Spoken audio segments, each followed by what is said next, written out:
এখন উইন্টার চলছে, তো নিউবর্ন বেবিদের একটু তো অসুবিধা, কারণ এটা ওদের ফার্স্ট উইন্টার। আমার ছেলের যেমন এটা ওর ফার্স্ট উইন্টার, তো এখন একটু তো সমস্যা হয়। প্রথমে বলি, আমি কিন্তু বটল ফিডিং প্রমোট করছি না, ও এখন বটল ফিড করছে আর এখন একটু শান্ত আছে, তাই ভিডিওটা বানাতে পারছি। তো ওর এখন বয়স ওই 4 মাসের কাছাকাছি। তো যেটা বলছিলাম, এই টপিকে আমি কোনো ভিডিও দেখিনি সোশ্যাল মিডিয়ায়, তাই ভাবলাম এটা একটা শেয়ার করি। যেটা এটা আমি জানতাম না, এটা আমার ডক্টরই আমাকে প্রেসক্রাইব করেছেন। তো আমার মতন যারা নিউ মম আছো, যারা জানো না এই বিষয়টা, তাদের যদি একটু হেল্প হয়, তার জন্য আমি ভিডিওটা বানাচ্ছি। তো ব্যাপারটা হচ্ছে যে এই যে এখন ওয়েদার চেঞ্জিংয়ের একটা সময় চলছে, বা এই যে উইন্টার সিজন, যেটা বাইরে আমরা তো, তার জন্য একটা ভালো সলিউশন আছে।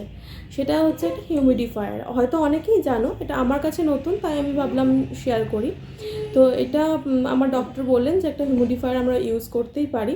তো তখন আমি একটু রিসার্চ করে দেখলাম যে এটা অনেক রকমভাবেই পাওয়া যায়। একটা খুব ছোটও পাওয়া যায়, যেটা কিনা আমরা ট্রাভেলিংয়ের সময় ব্যবহার করতে পারি, সেরকমও পাওয়া যায়। আবার একটু বড় সাইজেরও আছে। আবার অনেক, আমি যেটা ইউজ করি সেটা হচ্ছে 2 লিটারের। 2 লিটারের একটা আমি অ্যামাজন থেকেই কিনেছি। চাইলে কমেন্ট করে জানিও, প্রয়োজন হলে আমি লিঙ্ক প্রোভাইড করতেই পারবো। এমন বেশি কিছু দামও নয়, যেটা কিনা অ্যাফোর্ড করাই যাবে, বিভিন্ন রকম রেঞ্জেই পাওয়া যায়।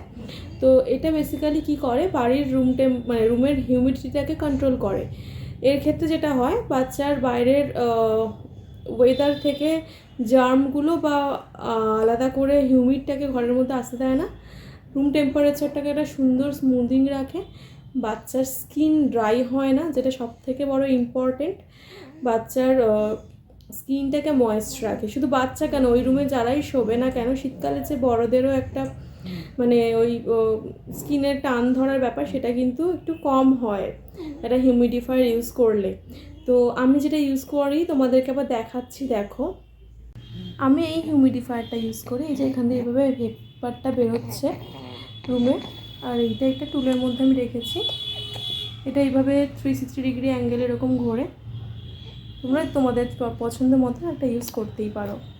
এটা ইউজ করার পরে কিন্তু আমি অনেক কিছু ফিল করেছি, যেমন বেবির নোজ ব্লকিংয়ের একটা সমস্যা হয় শীতকালে, বিশেষ করে উইন্টারে, সেটা কিন্তু হচ্ছে না, এবং বেবি খুব সুন্দরভাবে নিশ্চিন্তে ঘুমোচ্ছে রাত্রিবেলা। তো যদি তোমাদের এটা পছন্দ হয়, তোমরাও কিন্তু আবার ট্রাই করতে পারো।